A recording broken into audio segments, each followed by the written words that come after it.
Let's cook crispy chicken skewers.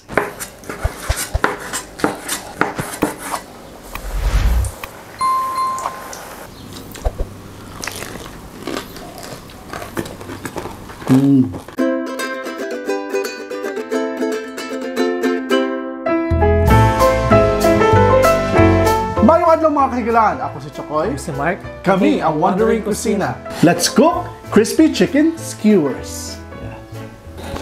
This is another perfect negosyo recipe para po sa lahat na gustong kumita. So yung una natin gagawin mga Wonders, hiwain muna natin yung ating chicken breast ng cubes. Ganyan. Yan, ganyan lang yung pagkahiwa niya. Don't take this recipe as it is. You can be inventive, innovative, and creative. Like probably changing the chicken to pork or gawin ninyong fish. Pwede nga seasoned vegetables if you like, di ba? But you can surely use the idea we are giving you here. Pero huwag kayong makahon sa isang idea lang. Try it! Naiwan na natin yung ating chicken breast ng ganyan. Season lang natin siya ng salt. 1 teaspoon. 1 teaspoon of garlic powder. 2 teaspoon of garlic powder. 2 teaspoon of paprika. 1 teaspoon of dry oregano. And 1 teaspoon of pepper. Yan. So, haluin lang natin.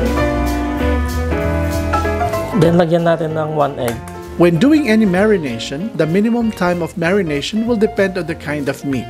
However, if it is red meat like pork or beef, the best practice is to marinate it overnight. So yan, i-marinate lang natin siya ng mga 5 minutes, 5 to 10 minutes, and then sunod tayo sa ating next step. So right now mga Wonders, habang nag-aantay tayo sa ating marinate ng chicken, so magagawa muna tayo ng ating pang-breading. So maglalagay lang tayo ng 2 cups all-purpose flour, and then 1 cup of corn flour. Yan, lagyan lang natin siya ng garlic powder, salt, and paprika, and black pepper. Yan, haluin lang natin. Then, lagyan natin ng konting tubig. Nung meron lang magbuo-buo. So, yan mga Wonders, ganitong texture yung gusto nating makuha. Ngayon, i-strain natin. Kukunin natin yung mga buo-buong ganyan. Yan. So, ilagay natin dito sa ibang lagayan. This is another breading technique, but don't hesitate to apply your own technique to make sure this negosyo recipe is effective. Don't hesitate as well to add more ingredients if you think it will make it more delicious. Kaya, just do it! Yan, so yung mga nasala natin na ito mga Wonders, lagyan natin ng tubig.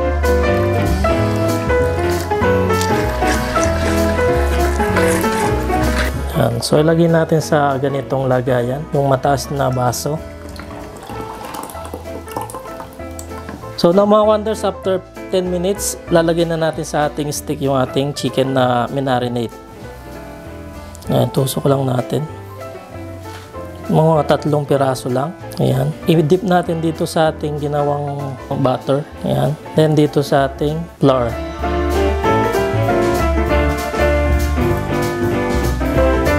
So, ganyan siya.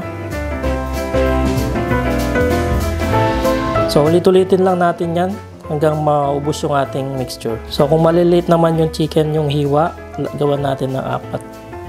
Start imagining that while doing this, you are going to sell this. For sure, papatok ito sa mga kapitbahay ninyo or kung saan man ninyo gustong itong itinda.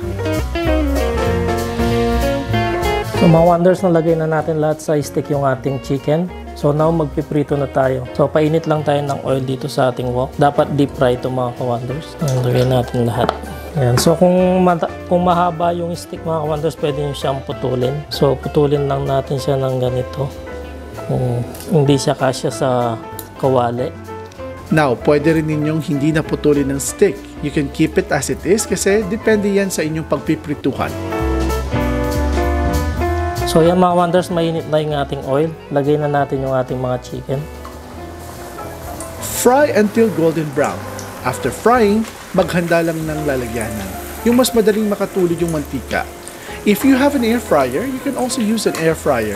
Just make sure you brush every skewer with oil or spray it with oil para golden brown pa rin ang kalalabasan. So, tanggalin na natin siya mga wonders. Ganyan na yung color niya. So, golden brown na siya.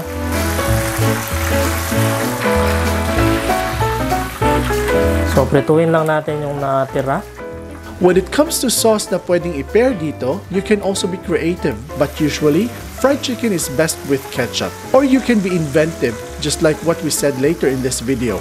But if you're going to use fish, organic ingredients are best, such as soy sauce and vinegar. Now let's taste our crispy chicken skewers. So we made this sauce. Yan. So magic sauce to. I just created this. Pwede kayong gumawa lang ng mayo, ketchup, at saka pwede ding vinegar lang din, if you like. Tikman na natin. Tikman muna natin without the sauce. Crispy. Juicy sa loob. Parang fried chicken. Actually, fried chicken on stick siya eh. Boneless fried chicken. Boneless fried chicken. Yeah. Pwede yan. And this one, ano natin siya? Sauce.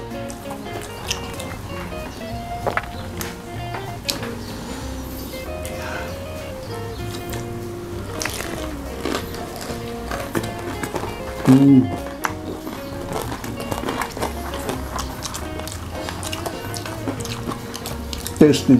If you're asking kung anong nilagay ko dito sa sauce na to, so ketchup, mayo, blue cheese, at saka meron din salad, Italian salad dressing dito nilagay ko.